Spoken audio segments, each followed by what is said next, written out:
37వ పాఠం శంబలా ప్రభువు. అలా మేము ఘూముకు జలప్రవాహం నుంచి బయలుదేరి కొంత దూరం నడిచేసరికి మామూలు మనుషులమయ్యాము. మా ఆలోచనలు, సందేహాలు, ప్రశ్నలు దీప పురుగుల్లా మళ్ళీ ముసురుకోసాగాయి. శ్రీనివాస చక్రవర్తి లామాదోర్జీ వంకకు తిరిగి ఇలా ప్రశ్నించాడు భయంగానే. ఓ లామా గురుదేవా, మనం శంబలా శంఖం గురించి, స్ఫటిక పర్వతం గురించి, గడ్డ కట్టిన మంచు నదీ ప్రవాహం గురించి, ఇలా మీ నుంచి ఎన్నో వింతలు విశేషాలు తెలుసుకున్నాం కదా. వీటన్నింటినీ విన్నాక నాలో ఇంకో అనుమానం భూతంలా వెంటాడుతోంది. అడగమంటారా? అడగండి, సందేహం ఎందుకు అన్నాడు లామా మహాశయుడు. ఈ వింతలు, విశేషాలు, ఆశ్చర్యాలు ఇవన్నీ కలిసి ఒకే ఆలోచన వైపుకి మా మనస్సులను తీసుకువెళుతున్నాయి. అది శంబలా ప్రభువు అన్న ఒకే ఒక ఆలోచనే మళ్ళీ మళ్ళీ మాలో సుళ్ళు తిరుగుతున్నది. ఎంతసేపటికి ఇదే ఆలోచన అణుచుకున్న కొద్దీ ఆ ఆలోచనే జపంలా మళ్ళీ మళ్ళీ మనస్సులో తిరుగుతోంది. శంబలా ప్రభువు వస్తాడంటారే. ప్రపంచ మత గ్రంథాలన్నింటిలోనూ ఆయన గురించిన వర్ణన ఒకే విధంగా ఉన్నది కదా. చివరకు బైబిల్లో కూడా భగవంతుని అవతారం ఒక తెల్ల గుర్రం మీద ఎక్కి వస్తాడని, ఆయన చేతిలో చంద్రవంకల పదునైన ఖడ్గం ఒకటి మెరుస్తూ ఉంటుందని, ఆయన దుర్మార్గులను లక్షలు కోట్లలో నశింప చేస్తారని, ఈ ప్రపంచమంతా ధర్మాన్ని స్థాపిస్తాడని చదువుతాం, వింటున్నాం. కానీ నాకేమీ అర్థం కావడం లేదు. నిజంగా ఆయన ఒక్క మనిషే చేతిలో ఒక్క కత్తి మాత్రమే పట్టుకొని ఇన్ని కోట్ల మందిని నరకడానికా ఆయన పైనుండి దిగివచ్చేది? నాకేదో అంత గందరగోళంగా ఉంది. అసలు దీనికేదో వెనుక ఇంకొక నిగూఢమైన రహస్యార్థమో, లేక ఏదో నిగూఢమైన ఆధ్యాత్మిక రహస్యమో, దేవరహస్యం వంటిదేదో ఈ భావన వెనుక దాగి ఉంటుందేమో అని నా అనుమానం. అది మీ నుంచే వినాలని నా తాపత్రయం. మీరు ఈ మంచు కొండలలో పుట్టి పెరిగిన వాళ్ళు, ఎక్కడి కథలు, గాథలు, వింతలు, విశేషాలు ఎన్నో తెలిసినవారు. అందులోనివి మూఢనమ్మకాలు, ఏవో నమ్మలేని విశేషాలు, నమ్మలేని నిజాలు, యథార్థ సత్యాలేవో తెలుసుకోగల అనుభవం, తెలుసుకునే విచక్షణ మీకుంటాయని నా నమ్మకం. నిన్న మణి పద్మేహం అన్న మంత్రానికి అర్థం మీరు చెప్పినది. మంచు పద్మం చుట్టూ తెల్లటి రేఖలు అమర్చి ఉన్నట్టుగా చుట్టూరా మంచు పర్వతాలు చక్రంలా ఉండే పీఠభూమి మధ్యగా ఉన్న స్ఫటిక పర్వతం అనే ఈ మణి గురించిన అర్థమే. ఆ పర్వతాలు అలాగే కళ్ళకు కనిపించగానే నాకు ఆశ్చర్యంతో మతిపోయింది. అలాగే శంబలా ప్రభు గురించి నా ఈ సందేహాలు కూడా మీరే తీర్చరా దయతో అన్నాడు. ముందు నడుస్తున్నవాడల్లా లామాదోర్జీ చోగ్యాల్ మెరుపు మెరిసినట్టు తటాలను వెనక్కి తిరిగాడు. శ్రీనివాస ప్రభు, నీకు మీ పెద్దలు నిజంగా సరైన పేరే పెట్టారయ్యా. అందరిలాగా ఏవో చెత్త ప్రశ్నలు అడగకుండా ఇంతవరకు ఎవరు అడగని ప్రశ్నించని శంబలా ప్రభువు చిహ్నాల గురించి నీవే అడిగావు. నాకెంతో ముచ్చట వేస్తోంది.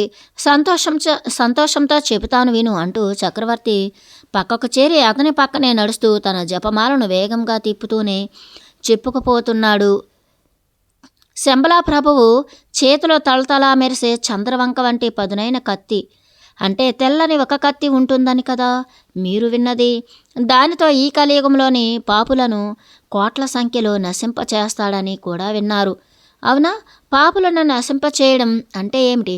దానికి ఒకే ఒక వ్యక్తి పాతకాలపు కత్తితో ఎంతమందినని నాశనం చేయగలడు? అది కాదు దీనికి నిజమైన అర్థం. అసలు మీ భగవద్గీతలోనే ఉంది అన్నాడు లామా మహాశయుడు. శ్రీనివాస చక్రవర్తి దాంతో తుల్లిపడ్డాడు ఒక్కసారిగా. ఏమిటి, భగవద్గీతలోనా? నేనెప్పుడు శంబలా ప్రభువ ప్రస్తావన గురించి అందులో ఏమీ చదవలేదే అంటూ సందేహంగా తను చదివిన భగవద్గీతను గుర్తు చేసుకుంటూ అడిగాడు.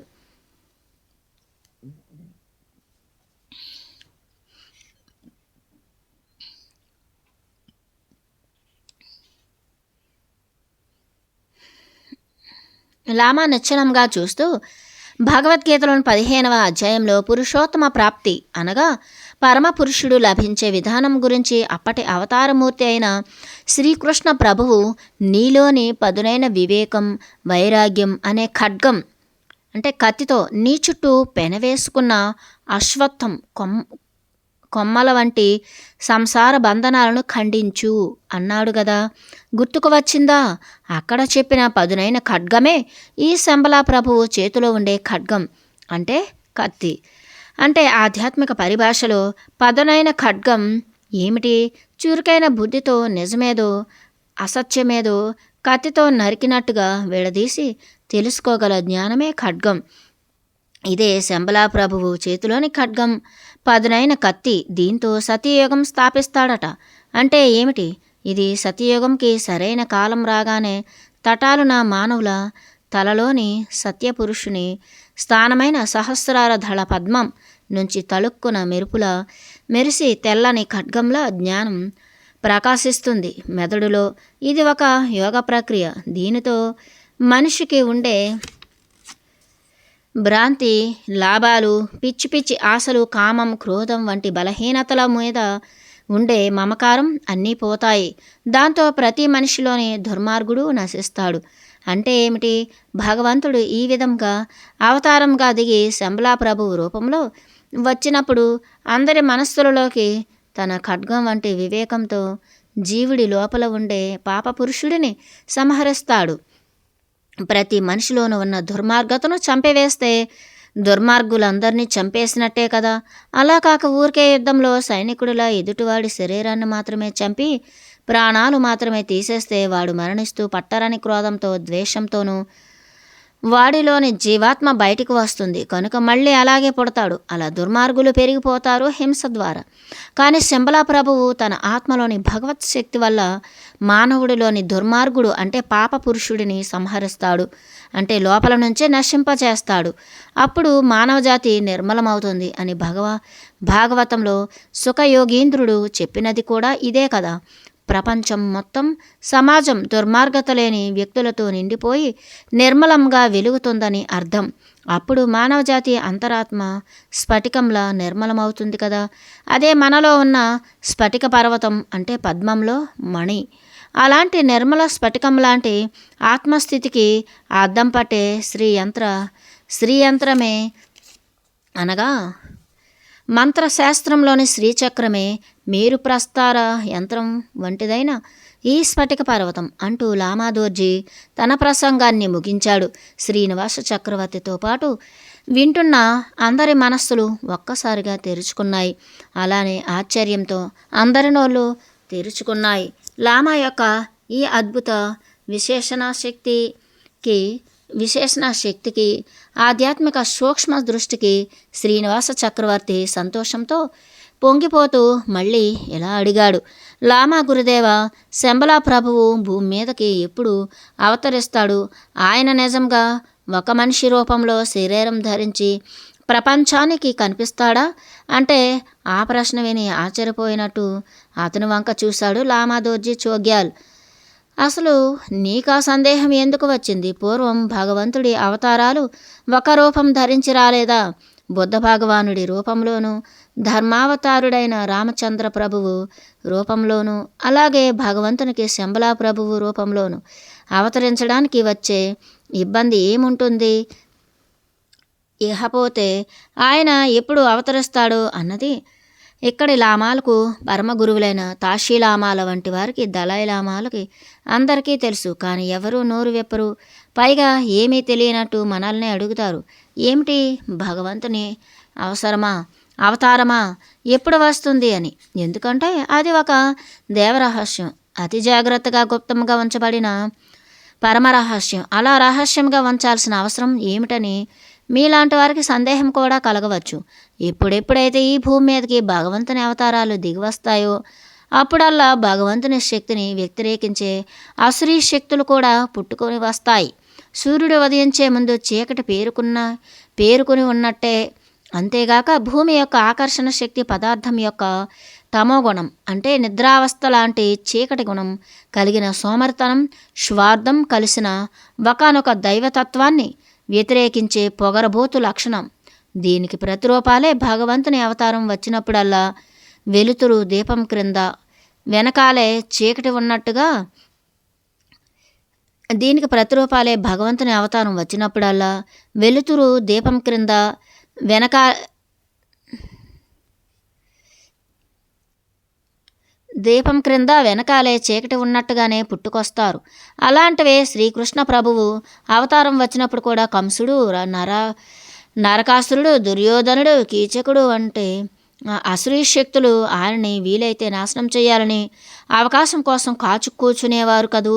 రామావతారంలో రావణుడు ఇలా ప్రతిసారి వెలుతురు వెలిగినప్పుడు దాని వెనుక కీనీడ పడినట్టే. ఇది ప్రకృతిలోని సహజ లక్షణం. అలాంటి దుష్ట శక్తుల వల్ల పసిబిడ్డల్లాంటి దేవతాత్మల వంటి అమాయకులకు కష్టం కలగరాదని దేవతలు వారి జననం గురించి గుప్తంగా ఉంచుతారు. నిజానికి అవి అలా ఉండటమే మంచిది. మనం అవన్నీ ముందే తెలుసుకుని మాత్రం చేసేది ఏముంది? ఏమీ లేదు అన్నాడు లామా మహాశయుడు. వెంటనే భావనగర్ మహారాజు అడిగాడు, భగవంతుని అవతారం ఎక్కడ జన్మిస్తాడో, ఎప్పుడు జన్మిస్తాడో మనకు తెలియకపోతే మనకి వారి అనుగ్రహం లభించేదెలాగా? సమాధానంగా లామా భల్లున నవ్వాడు. దానికి మహారాజుకి కోపం కూడా వచ్చింది. లామా ఎలా వివరించాడు? భగవంతుని అవతారం యొక్క అనుగ్రహం మన మీద ప్రసరించడానికి కావలసింది మనకి ఆయన అడ్రస్సు వివరాలు తెలియాల్సిన పనేమీ లేదు.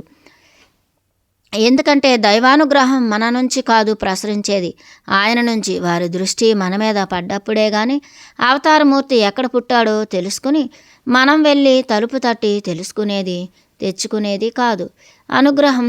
అందుకే పూర్వ ఋషి ఈశ్వరులు లామాలు తరచూ చెబుతూ ఉండేవారు, మనం వెళ్ళి తలుపు తట్టి తెలుసుకునేది తెచ్చుకునేది కాదు అనుగ్రహం, తెచ్చుకునేది కాదు అనుగ్రహం. అందుకే పూర్వ ఋషీశ్వరులు లామాలు తరచూ చెబుతూ ఉండేవారు, ఈ కలియుగం చీకటి రాత్రి వంటిది. ప్రతి మనిషి చేయగలిగినదల్లా తన ఇంటిలో దీపం పెట్టినట్టు తన గుండెల్లో భక్తిని, వినయ విధేయతను, ధ్యానాన్ని, నిస్వార్థతను దీపంలా వెలిగిస్తే చాలు.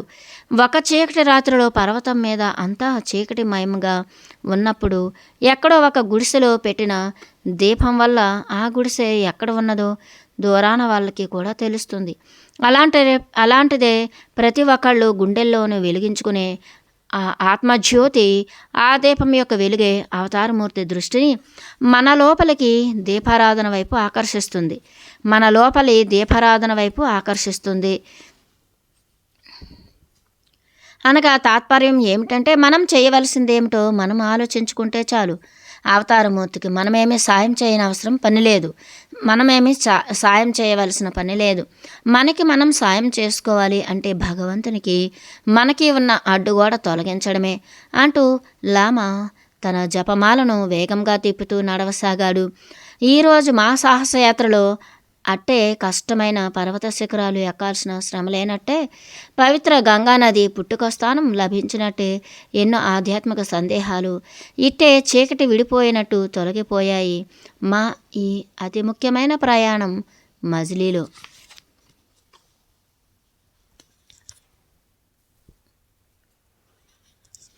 38వ పాఠం ధర్మ శరీరుడు. గురుదేవ లామా మహాశయ, శంబలా ప్రభువు అవతరించిన ధర్మాన్ని ఉద్ధరిస్తాడంటారే, శంబలా ప్రభువు అవతరించి ధర్మాన్ని ఉద్ధరిస్తాడంటారే, ఏమిటా ధర్మం? ధర్మం అన్నమాటకు అర్థమేమిటి? మనిషి నిత్య జీవితంలో ధర్మాన్ని ఆచరించాలంటే చేయాల్సిందేమిటి? మనమేం చెయ్యాలి? సాధన అంటే ఏమిటి? దేనికోసం సాధన చేయాలి? హిమాలయాలలోని మంచు కొండల మీద అనాదిగా సత్యయుగ కాలం నుంచి జీవిత లక్ష్యంగా ధర్మాన్ని లక్ష్యంగా ఎంచుకొని సత్యాన్నే ధ్యానిస్తూ పుణ్యాన్నే జీవిస్తూ తపస్సునే జీవితంగా జీవించే ధర్మ ప్రభువుల సంగతి ఏమిటి? ఇంతవరకు మేము మీతో కాలినడకనే ఈ యాత్ర చేశాం. కొండలు, లోయలు, మంచు పర్వతాలు, చివరకు స్ఫటిక పర్వతాన్ని కూడా మా అదృష్టం వల్ల మీ దయతో చూడగలిగాము. ఇప్పుడు ఈ ధర్మయాత్రలో ఈ టిబెట్, నేపాల్, శంబలా వంటి పుణ్యక్షేత్రాలలో ప్రపంచానికి సూర్యరశ్మిలాగా ప్రజ్వలించే జ్ఞానం యొక్క స్వస్వరూప భావాలేమిటి? మా వంటి అజ్ఞానులైన మానవులకు తెలిసేలాగా వివరించండి అంటూ అర్థించారు. ముందుగా శ్రీనివాస్ చక్రవర్తి, ఆ తర్వాత జగదీష్ చంద్రబోస్, మేఘనాథ్ సాహోలతో పాటు చార్లెస్ బెల్, నికోలాస్ రోరిక్చు, అలెగ్జాండర్ నోట్విచ్చు, రేలంకాస్టర్ వంటి సైంటిస్టులు కూడా జత కలిపి అందరి శ్రద్ధ గమనించాక వారి ఆసక్తి కేవలం ఏదో తమాషా కోసమో లేక వినోదం కోసమో అడిగిన ప్రశ్న కాదని నిర్ధారించుకున్నాక లామా మహాశయుడు పద్మాసనంలో ఉత్తర దిశగా తిరిగి కూర్చుని ఇలా అన్నారు. మీరు ధర్మ ప్రవచనం చేయమని నన్ను కోరుతున్నారు. ముందుగా మీరు తొడుక్కున్న బూట్లు దుమ్ము కొట్టుకున్న చర్మం కోటింగులు తీసివేసి శుచిగా తూర్పు ముఖంగా కూర్చుని వినండి. అప్పుడు చెబుతాను. పవిత్రంగా తయారు చేసిన పాయసాన్ని మురికి కాలువలోని నీళ్లతో నిండిన కొండలో పోస్తే ఏం ప్రయోజనం? అలాగే పవిత్రమైన విజ్ఞానాన్ని పరిశుద్ధమైన మనస్సుతోనూ శుచిగా ఉన్న శరీరంతోనూ ఆస్వాదించాలి. అంటే అమృతాన్ని రుచి చూస్తున్నట్టు కొద్ది కొద్దిగా చప్పరిస్తూ రుచిగా అనుభవించాలి. ఆత్మకు పట్టేలాగా ఆప్యాయంగా. అనగానే మా వారందరూ నిమిషాల మీద స్నానాలు చేసేసి లామా మహాశయుడు చెప్పినట్టు శుచిగా కూర్చున్నారు. అందరూ ఒక అర్ధచంద్రాకారంగా తూర్పు వైపు ముఖం చేసి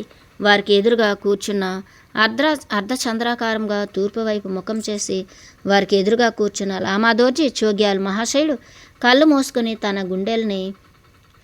గుండెల నిండా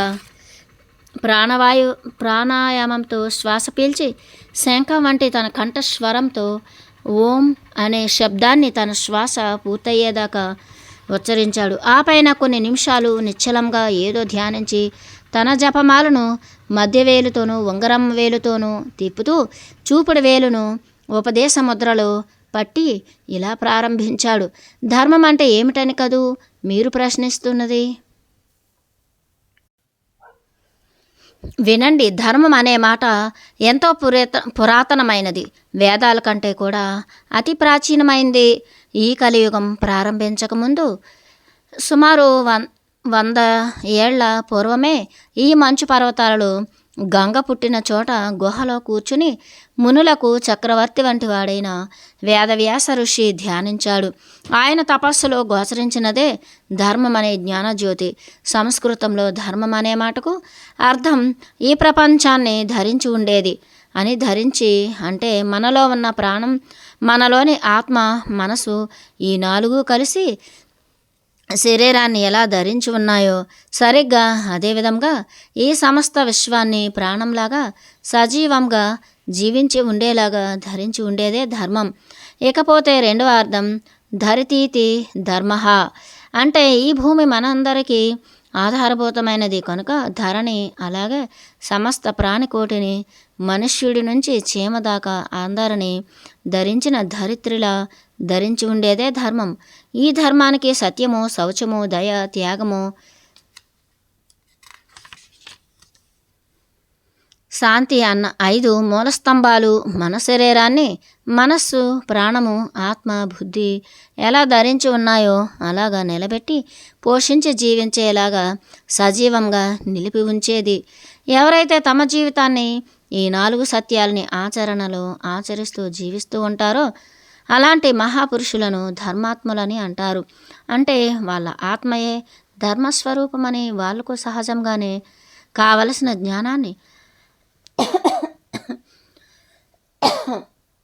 వాళ్ళ ఆత్మయే బోధిస్తుందని తాత్పర్యం. ధర్మ ఆత్మకులంటే టిబెటన్ భాషలో ధర్మం అనే పదానికి చో అన్న మాటతో ఉచ్చరిస్తారు. తత్ అన్నట్టు టిబెటన్ చరిత్రలో అనాది కాలంలో బుద్ధదేవుడు ఉపదేశించిన ఈ ధర్మం యొక్క ఆచరణ విధానాన్ని ఒక యోగ సాధనలాగా ఉపదేశించిన ధర్మచక్ర ప్రవర్తన అనే తాంత్రిక యోగ ప్రక్రియను ముందుగా ఆయన శిష్యులలో సమర్థుడైన గురుపద్మ సంభవుడు టిబెట్కు దివ్య సందేశంగా అందించాడు. అదే ఈ మంచు కొండల్లోనే జీవులకు అందిన ధర్మ సందేశం ప్రాణం వంటిది. ఈ మంచు కొండల్లోని జీవులకు అందిన ధర్మ సందేశం ప్రాణం వంటిది. ధర్మచక్రం, కర్మచక్రం. ఈ ధర్మాన్ని కేవలం ఆలోచన ద్వారా లేక తర్కం వల్ల, అది కాకపోతే మీ సైన్స్లో లాగా తపస్సులు చేస్తూ దిద్దుకుంటూ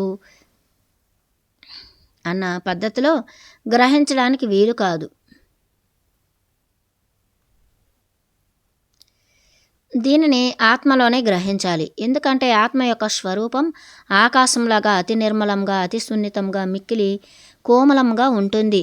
గాలి కన్నా సుకుమారమైనది ఆత్మ ప్రవృత్తి. కేవలం తడి కాళ్ళకే పొడి ఇసుక అంటినట్టు పరిశుద్ధమైన ఆత్మకే ధర్మం అంటుతుంది. అందుకని ధర్మంగా జీవించే మహాత్ములకే ఆత్మలో ధర్మం సాక్షాత్కరించిన ధర్మాత్ములుగా, ధర్మరాజులుగా ప్రపంచానికి సూర్యుడు ఎండవేడిమి ప్రసాదించినట్టు జీవితాలలో వెలుగును అందిస్తారు. అలా అందించినది తరతరాలుగా నశించిపోకుండా కాపాడే సిద్ధ గురువులే ఈ ప్రపంచంలో ఋషీశ్వరులు, దలైలామాలు, తాషీలామాలు వంటి అనేక మంది.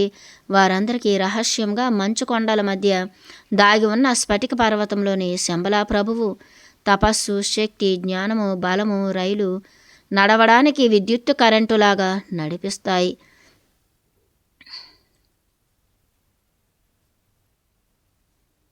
అందుకే ప్రపంచంలో ఎప్పుడు ధర్మం అడుగంటిపోతుందో, అధర్మం పెచ్చి పెరిగి ధర్మాన్ని నాశనం చేయాలని ప్రయత్నం చేస్తుందో, ఎప్పుడైతే ఈ ప్రపంచంలో పసిపిల్లలకు, అమాయకులకు, తపస్సు చేసుకునే వారికి, మంచి నీళ్ళకి, నిజానికి నిజాయితీకి స్థానం లేకుండా పోతుందో, ఎప్పుడెప్పుడైతే ఈ విధంగా బ్రతికే వారికి జీవితం నరకప్రాయంగా చేయాలని దుర్మార్గులు చూస్తారో, అప్పుడు ఈ ధర్మాన్ని రక్షించడానికి ఈ భూమిపైన అవతరిస్తాడు ధర్మప్రభువు అనగానే ఇలా ప్రశ్నించారు. ఈ ధర్మాన్ని రక్షించడానికి ఈ భూమిపైన అవతరిస్తాడు ధర్మప్రభువు అనగానే ఇలా ప్రశ్నించారు. ఎవరి అవతరించే ధర్మప్రభువు అంటూ వింటున్న వారిలో చాలామంది అవతరించేది ఎవరని అనుకుంటున్నారు. కొందరు మీ భాషలో చెప్పాలంటే శ్రీరాముడునో, శ్రీకృష్ణుడునో, మరికొందరు యేసుక్రీస్తు అనో, ఇంకా కొందరు బుద్ధదేవుడనో, ఇలా రకరకాలుగా ఊహిస్తారే. వాళ్ళ పేర్ల వెనుక దాగి ఉన్న శక్తి వారి శరీరం లోపల చొక్కా ధరించినట్టు మనస్సుని, ప్రాణాన్ని ధరించి జన్మించేదెవరు? అది ఒక్కరే. ఆయనకు పేరు లేదు, అనామకుడు. అంటే నామం, రూపం లేనివాడు. సత్యమే ఆయన యొక్క స్వరూపం. అందుకని సత్యపురుషుడు అని అర్థం అంటారు. హిందువులు ఆయనను నారాయణుడని, విష్ణు భగవానుడని, శ్రీ సత్యనారాయణ స్వామి అని గౌరవంతో, భక్తితో, ఎవరి ప్రేమకు తగినట్టు, ఎవరి రుచిని బట్టి వారు పేరు పెట్టి పిలుచుకుంటారు. మరి కొందరు బాలకృష్ణుడిగానో, బాలసుబ్రహ్మణ్యుడిగానో భావించి పూజిస్తారు. ఈ అనామయ పురుషుడు ఒకే అక్షరం గల పేరుతో ఓం అన్న ప్రణవ స్వరూపుడు. ఈయనను మొట్టమొదటగా గ్రహించి ఉపాసించిన పరబ్రహ్మయే ఆది ఋషి. తరువాత కాలంలో తన మోక్షాన్ని కూడా విడిచిపెట్టి ప్రపంచంలో మానవుల కోసం మళ్ళీ జన్మిస్తూ ఈ సత్యాన్ని బోధించేవాడు నారాయణ ఋషి. మన కలియుగంలో 3000 సంవత్సరాలకు పూర్వం ఆయన గురు పద్మశంభువుడిగా అవతరించాడు. ఆ తరువాత శివాజీ ప్రభువు రూపంలోనూ, స్వామి వివేకానందునిగాను, ఇలా అనేకసార్లు అనేక పేర్లతో అవతరించి తన కార్యాన్ని తను చేస్తూ ఉన్నాడు. ఆయన విషయం ఆయన చూసుకుంటాడు. అంతటితో వదిలేద్దాం. ఇక మన విషయం చూసుకుందాం. ధర్మం లేక చ్యో అనే టిబెటన్ శబ్దం నీతి, నియమం, న్యాయం, శ్రద్ధ, నిష్ఠ అన్నీ మెట్లుగా ఎక్కుతూ పైకి వెళ్ళవలసిన ఒక నిచ్చెన వంటి మార్గం. ధర్మం అనేది మార్గం. ఆ మార్గం చేరే గమ్యం కూడా ధర్మమే.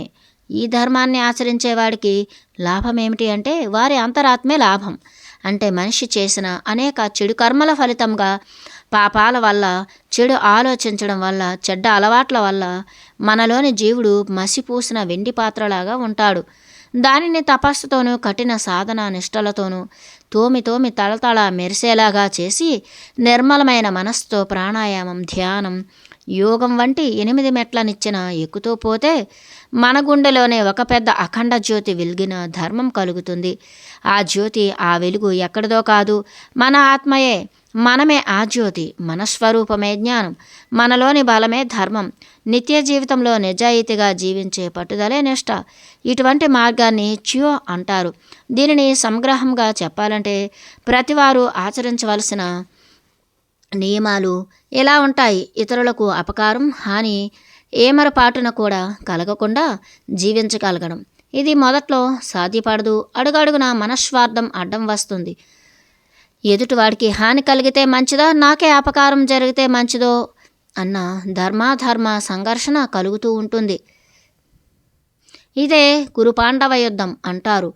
మీ భారతదేశంలో త్యాగంతోనూ పట్టుదలతోనూ ఘర్షణను జయించి జీవితాన్ని ధర్మం వైపుకు చుక్కాని పట్టి నీటి ప్రవాహానికి ఎదురుగా పడవను నడిపినట్లే ఈదుకుంటూ పోతే కొంతకాలానికి ధర్మ ప్రవాహం వైపుకు చేరుకుంటాం. అప్పుడు ధర్మం యొక్క వేగమే మనల్ని ముందుకు తోస్తూ ప్రవాహం వేగం నావను నెట్టినట్టు మనల్ని ఈ జీవిత గమ్యం వైపు, ఈ ప్రపంచానికి ఆధారమైన ధర్మనిష్ట వైపు జీవితాన్ని లాక్కుని వెళ్తుంది. మన ఎట్టి ప్రయత్నము లేకుండానే ధర్మనిష్ట వైపు జీవితాన్ని లాక్కుని వెళ్తుంది. మన ఎట్టి ప్రయత్నమూ లేకుండానే. ఇలా నదిలోని వేగంతో ప్రవహించే ప్రవాహానికి చేరడాన్ని బౌద్ధ మతంలో శ్రోతాపత్తి అంటారు. శ్రోతస్సు అంటే నదీ ప్రవాహం. అందులో చేరిన వారు గాలికి కొట్టుకుపోయే ఎండుటాకుల వారిని ధర్మమే ముందుకు తోసుకువెళ్తుంది, అధర్మంలో పడిపోకుండా. అప్పటిదాకా తానే కష్టించి కృషి శ్రమ సాధన చెయ్యాలి. అలాంటి వారిని ఉపాసకులు అంటారు. ఇలా కొన్ని దశలుగా మనిషి ఆధ్యాత్మికంగా ఎదుగుతూ పోతే క్రమేణా ఒక పువ్వు గర్భం ఫలించి పిందెగా మారి కాయ రూపం ధరించగానే దాని రేకులు, కేసరాలు, రంగురంగుల ఆకర్షణలు అన్నీ రాలిపోతాయి అనవసర భాగాలుగా. అలానే మన జీవితం కూడా ఫలవత్తరం కావడం మొదలు కాగానే మనలోని అనవసర భాగాలుగా ఊడిపోతాయి. ఇట్లా సంసారము, ధనము, స్వార్థము, కోరికలు, సుఖం, దుఃఖం వంటివి ఒక దశలో వాటిని బలవంతంగా ప్రయత్నం చేసి వదిలించుకోవాల్సి వస్తుంది. కర్మ సంకెళ్ళు త్రుంచివేయడానికి దానినే సన్యాసం అంటారు. అలాగా జీవితాన్ని నుంచి తప్పించుకోవడానికి ధర్మాన్ని శరణు పొందేవారిని అవధూతలు అంటారు. అలాంటి ధర్మాన్ని గ్రహించగలుగుతారు. అప్పుడు వారిని జ్ఞానులు అంటారు. ఆ తర్వాత ధర్మాన్ని నిత్యం ఆచరించగలరు వారిని ఋషులు అంటారు. మరికొంత పుణ్యం గడించాక వారే ధర్మస్వరూపులుగా, ధర్మరాజులుగా మారిపోతారు. సాధనలో చివరి దశలోకి చేరిన ఇలాంటి వారు మళ్ళీ జన్మించిన అవసరం లేకుండా కర్మల నుంచి, జన్మం నుంచి శాశ్వత విముక్తిని పొందుతారు. అట్లాంటి వారిని నిర్వాణి లేదా నైర్వాణికులు అంటారు. వారినే మునీశ్వరులు అంటారు. ఇలాంటి ధర్మం కోసం జీవించే వారి కోసమే పైనుంచి ధర్మప్రభువు దిగివస్తాడు. అవతారంగా అనేక రూపాలలో ఆయనయే శంబలా ప్రభువు కనబడే ప్రపంచానికి ఆయన ఒక్కడే ప్రభువు, జ్ఞాన ప్రదాత. ప్రపంచంలో జ్ఞానానికి మూలస్థానమైన స్ఫటిక పర్వతానికి చక్రవర్తి. ధర్మాన్ని, సత్యాన్ని చక్రంలా ప్రవర్తింపచేస్తాడు కనుక ఆయనను ధర్మ చక్రవర్తి అంటారు. మిత్రులారా, సోదరులారా, నాకు తెలిసినంతవరకు సంగ్రహంగా ఇది ధర్మస్వరూపం. ఇదే శంబలా ప్రభువు అవతారం. ఎందుకు వస్తుంది అంటే కారణం అంటూ ముగించాడు లామా డోర్జీ మహాశయుడు. తన కన్నులలో ఆనంద బాష్పాలు జాలువారుతుండగా నక్షత్రాల్లాంటి కళ్ళతో మా వైపు చూస్తూ